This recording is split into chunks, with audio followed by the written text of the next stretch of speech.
परिवर्तन महाकाल की यानी दैवी सत्ता की, कॉस्मिक विल की योजना के अनुसार हो रहा है।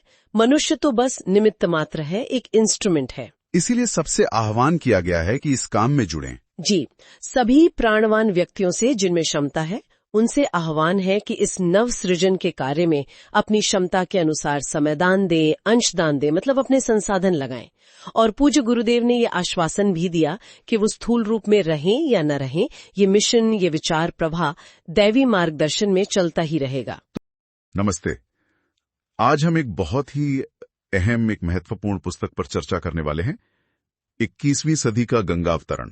जी, और इसके रचयिता हैं पूज्य गुरुदेव, युग ऋषि, वेद मूर्ति, तपोनिष्ठ पंडित श्री राम शर्मा आचार्य। हाँ, और ये पुस्तक, अगर मैं सही समझ रहा हूं, ये 1988 से 90 के बीच लिखी गई एक खास पुस्तक माला का हिस्सा है। बिल्कुल सही। ये क्रांति धर्मी साहित्य पुस्तक माला का एक भाग है।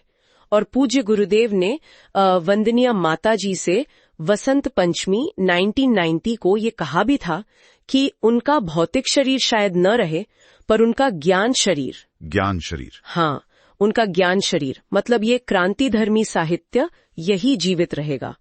और उन्होंने आग्रह किया था कि इसे जन जन तक पहुंचाना है। सब बच्चों से कहिएगा, उन्होंने कहा, कि मेरे इस ज्ञान शरीर को, मेरे साहित्य को लोगों तक पहुंचाने का प्रयास करें। क्या बात है। तो इस पुस्तक का जो नाम है गंगावतरण, जी, इसका मतलब क्या है? ये किस चीज का प्रतीक है? देखिए, पुस्तक का मूल विचार ये है कि 21वीं सदी में ज्ञान का, चेतना का, सकारात्मकता का एक बहुत बड़ा प्रवाह आने वाला है। अभूतपूर्व। जैसे गंगा नदी धरती पर आई थी, हाँ, जीवन लेकर, हाँ, ठीक वैसे ही जैसे गंगा शुद्धि और जीवन लेकर आई, वैसे ही ये ज्ञान की गंगा, इसीलिए गंगावतरण कहा गया। तो आज हम इसी के संदेश, इसमें जो विश्लेषण है और जो भविष्य का एक नजरिया है, उसे समझने की कोशिश करेंगे। ठीक है, तो शुरुआत करते हैं आज की चुनौतियों से, मतलब वर्तमान युग की जो समस्याएं हैं, उन पर पुस्तक क्या कहती है? पुस्तक देखती है कि पिछले करीब 300 सालों में भौतिक विज्ञान ने, प्रत्यक्षवादी ज्ञान ने बहुत प्रगति की है। जबरदस्त। हाँ, वो तो है। पर विडंबना ये है कि जो उपलब्धियां मिली, जो शक्तियां मिली, उनका सही इस्तेमाल नहीं हो पाया, सदुपयोग नहीं हुआ। और उसके परिणाम हम देख ही रहे हैं। वायु प्रदूषण, जल प्रदूषण, ये घातक रेडिएशन, तापमान बढ़ रहा है, और वो आणविक शस्त्रों का डर, विश्व युद्ध का खतरा, और साथ ही वो भोगवाद का बढ़ना, मटेरियलिज्म। हाँ, बिल्कुल, भोगवाद की अंधी दौड़। और इसका सीधा असर पड़ा मानवीय आदर्शों पर। आत्मा, परमात्मा, कर्मफल, नैतिकता, इन सब बातों का जैसे शरण हुआ, ये धुंधली होती गई। तो पुस्तक इन समस्याओं की जड़ कहाँ देखती है? पुस्तक साफ कहती है कि जड़ है विचार विकृति, मतलब हमारे सोचने के तरीके में गड़बड़ी। फिर है आस्था संकट, जो ऊंचे आदर्श हैं, सिद्धांत है, उनसे विश्वास उठ गया। और तीसरा, भ्रांतियों का घटाटोप, तरह तरह के भ्रम, गलत धारणाएं फैल गईं। यानी बाहर से साधन बढ़े, पर अंदर से इंसान अंदर से विपन्न हो गया, खोखला, बेचैन। तो अगर समस्या विचारों में है, तो समाधान भी वहीं से होगा। पुस्तक क्या रास्ता दिखाती है? एकदम सही पकड़ा आपने। पुस्तक कहती है कि आज की सबसे बड़ी जरूरत है एक व्यापक विचार क्रांति। विचार क्रांति, इसका मतलब क्या हुआ? इसका मतलब है कि जो गलत सोच है, गलत काम है, उनके खिलाफ एक संघर्ष, और साथ ही जो मानवीय गरिमा है, उसके अनुरूप मर्यादाओं को, नैतिक अनुशासन को अपनाना। ये सिर्फ विरोध नहीं, बल्कि एक सकारात्मक निर्माण भी है।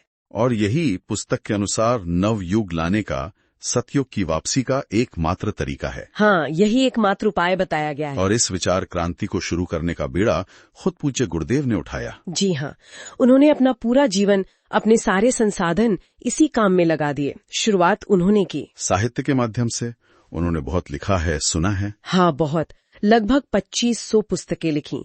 और सिर्फ लिखी नहीं, जो हमारे प्राचीन आर्ष ग्रंथ हैं, वेद, उपनिषद, उनका सरल हिंदी अनुवाद किया ताकि आम लोग समझ सकें। फिर अखंड ज्योति जैसी पत्रिकाएं, उनके जरिए करोड़ों लोगों तक ये सकारात्मक विचार पहुंचाए। साहित्य के अलावा और क्या प्रयास हुए? कार्यकर्ता निर्माण पर बहुत जोर दिया, लोग जो इस विचार को जमीन पर उतार सके। अच्छा, जैसे इस शांति कुंज की स्थापना? हाँ, बिल्कुल। शांति कुंज को एक ट्रेनिंग सेंटर की तरह स्थापित किया जहां से लोक सेवी तैयार होते हैं। ये एक तरह से हमारी जो पुरानी वानप्रस्थ परंपरा थी ना, उसका पुनर्जीवन है। वानप्रस्थ परंपरा यानी जीवन का बाद का हिस्सा समाज सेवा में लगाना जी। और देश भर में प्रज्ञापीठ मतलब ज्ञान के केंद्र स्थापित किए गए। और एक और चीज का जिक्र आता है, दीप यज्ञ। वो क्या है? हाँ, दीप यज्ञ। देखिए, यज्ञ तो हमारी बहुत प्राचीन परंपरा है। दीप यज्ञ उसी का एक बहुत ही सरल, सुलभ और प्रभावी रूप है। इसे घर घर, गांव गांव तक ले जाया गया। जन जागरण का, सकारात्मक ऊर्जा फैलाने का एक बहुत शक्तिशाली माध्यम। समझ गया। पुस्तक में एक और शब्द है, युग संधि। 1989 से 2000 का समय। इसका क्या खास महत्व बताया गया है? हाँ, युग संधि। ये जो 12 साल का समय था, इसे 2 युगों का मिलन काल कहा गया। एक तरफ पुरानी जो गलत चीजें थीं, अवांछनीयताएं थीं, उनका समापन हो रहा था। और दूसरी तरफ नए उज्जवल भविष्य के बीज बोए जा रहे थे। ये एक ट्रांजिशन का, बदलाव का बहुत महत्वपूर्ण समय था। पुस्तक में कई भविष्य वक्ताओं का जिक्र भी है, जैसे नॉस्ट्राडामस, जेन डिक्सन है, और अपने देश के स्वामी विवेकानंद, महर्षि अरविंद।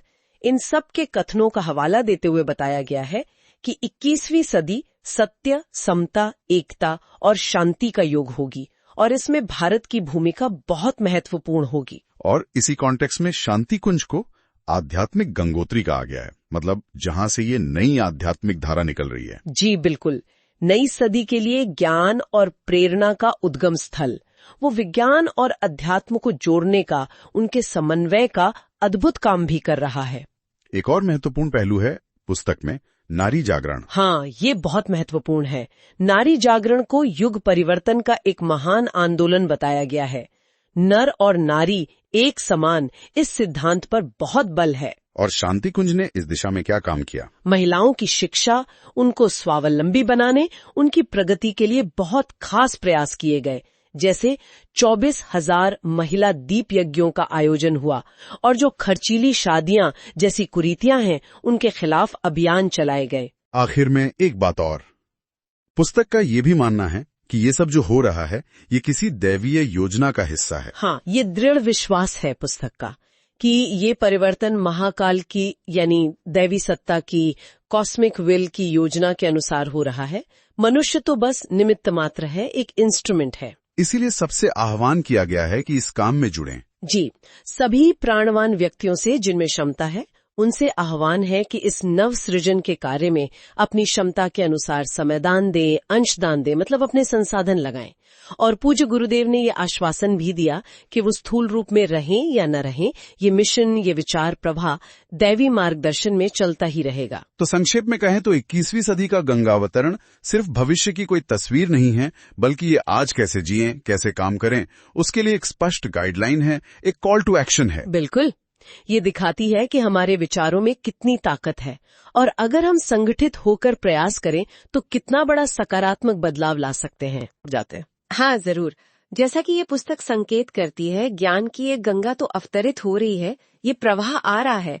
तो सोचने वाली बात ये है कि इस प्रवाह को हम अपने जीवन में कैसे उतारें, और इसे समाज में आगे बढ़ाने के लिए व्यक्तिगत स्तर पर हम अपनी क्या भूमिका निभा सकते हैं। बिल्कुल, इस पर सोचना चाहिए। बिल्कुल। और हाँ, प्रकाशक का भी यही अनुरोध है, जैसा पूज्य गुरुदेव चाहते थे कि उनके इस ज्ञान शरीर को, खासकर इस पुस्तक को ज्यादा से ज्यादा लोगों तक पहुंचाया जाए, ताकि ये चेतना, ये संवेदना समाज में और फैले। जरूर, इस पर विचार करना बहुत जरूरी है। आज की चर्चा के लिए बहुत बहुत धन्यवाद। धन्यवाद। तो आज की ये चर्चा यहीं समाप्त करते हैं। श्रोताओं, आपको हमारा आज का एपिसोड कैसा लगा, हमें कमेंट करके अवश्य बताएं। साथ ही वीडियो को अधिकाधिक शेयर करें, लाइक करें और हमारे चैनल को सब्सक्राइब करें।